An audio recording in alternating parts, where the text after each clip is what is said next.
Taiwan south China सी में एक छोटा सा द्वीप है। एक ओर जहां ताइवान अपने आप को स्वतंत्र और संप्रभु राष्ट्र बताता है, वहीं चीन उसे अपना एक विद्रोही राज्य बताता है। वहीं चीन का मानना है कि ताइवान को चीन में शामिल हो जाना चाहिए, फिर उसे चाहे बल प्रयोग ही क्यों ना करना पड़े। जिसे हम चीन कहते हैं उसका ऑफिशियल नाम पीपल्स रिपब्लिक ऑफ चाइना है, और जिसे हम ताइवान कहते हैं उसका ऑफिशियल नाम रिपब्लिक ऑफ चाइना है। नमस्कार, मैं हूं विवेक और आज हम बात करेंगे चीन और ताइवान के संबंधों के बारे में। तो वीडियो के अंत तक बने रहिए, और अगर चैनल सब्सक्राइब नहीं किया हो तो प्लीज़ चैनल को सब्सक्राइब करके बेल आइकन को ज़रूर ऑन कर लीजिएगा। चीन और ताइवान के संबंधों की पेचीदा कहानी की शुरुआत होती है साल 1949 में। ये वो दौर था जब माओ के नेतृत्व में कम्युनिस्टों ने चांग हाई शेक के नेतृत्व वाली राष्ट्रवादी पार्टी कुओमिंतांग को हराया था। इस हार के बाद चांग हाई शेक अपने समर्थकों के साथ ताइवान में जाकर शरण ले लेते हैं। उस वक्त ताइवान को फॉर्मोसा कहा जाता था। गृह युद्ध लड़ने के साथ दोनों पार्टियां एक युद्ध जापान के साथ भी लड़ रही थीं। जापान जब मेनलैंड चाइना के इलाके खाली कर रहा था तो जापान ने साफ तौर पे ये नहीं कहा कि वो इलाके चांग हाई शेक की केएमटी सरकार को दे रहा है या माओ के नेतृत्व वाली कम्युनिस्टों को दे रहा है।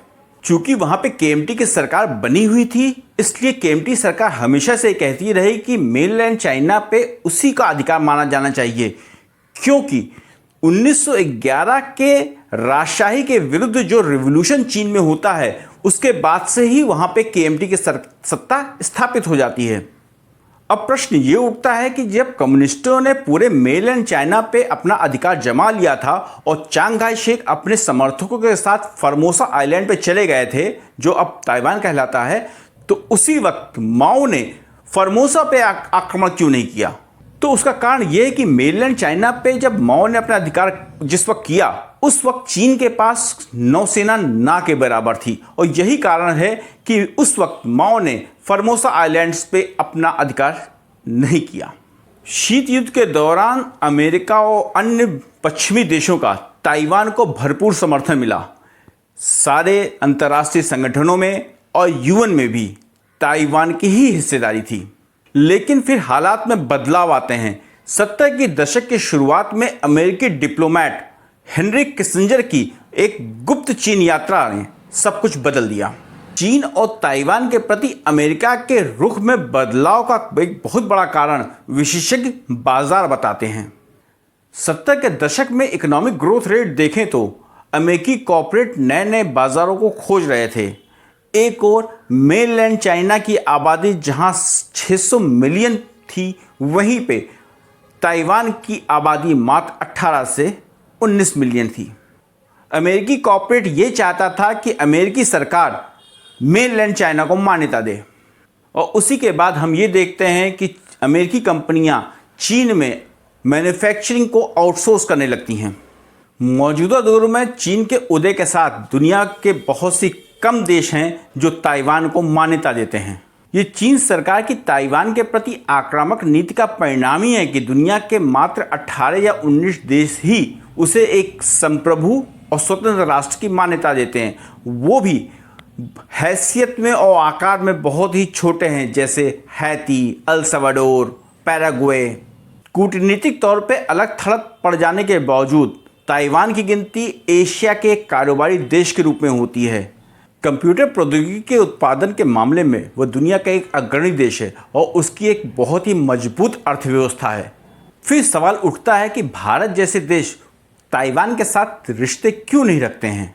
भारत ताइवान के साथ कमर्शियल और कल्चरल टाइज तो रखता है, लेकिन जहां तक बात है डिप्लोमेटिक रिश्तों की, तो वो केवल मेनलैंड चाइना के साथ रखता है, ताइवान के साथ नहीं। चीन ताइवान को अपना एक प्रांत मानता है और चाहता है कि दोनों एक हो जाएं, और इस संदर्भ में उसने कोशिशें भी काफ़ी की हुई हैं। चीन में माओ के बाद दूसरे नंबर के नेता डेंग जियोपिंग ने वन कंट्री टू सिस्टम का विचार रखा था, और कुछ इसी विचार के अंतर्गत मकाओ आइलैंड्स और हांगकांग को चीन में मिलाया गया।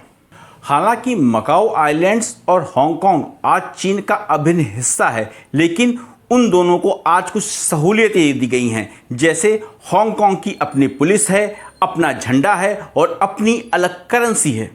इस तरह की बातचीत ताइवान के साथ भी लगातार होती रही है, लेकिन वहां पे इस विचार को बहुत सफलता नहीं मिली है अभी। दोनों तरफ से सामाजिक, सांस्कृतिक, व्यावसायिक और यातायात के संबंध बन चुके हैं। केवल दोनों ही देश एक दूसरे को औपचारिक रूप से अलग अलग देखते हैं। अब सवाल उठता है कि दशकों से जो विवाद चला आ रहा है उसका समाधान क्या है।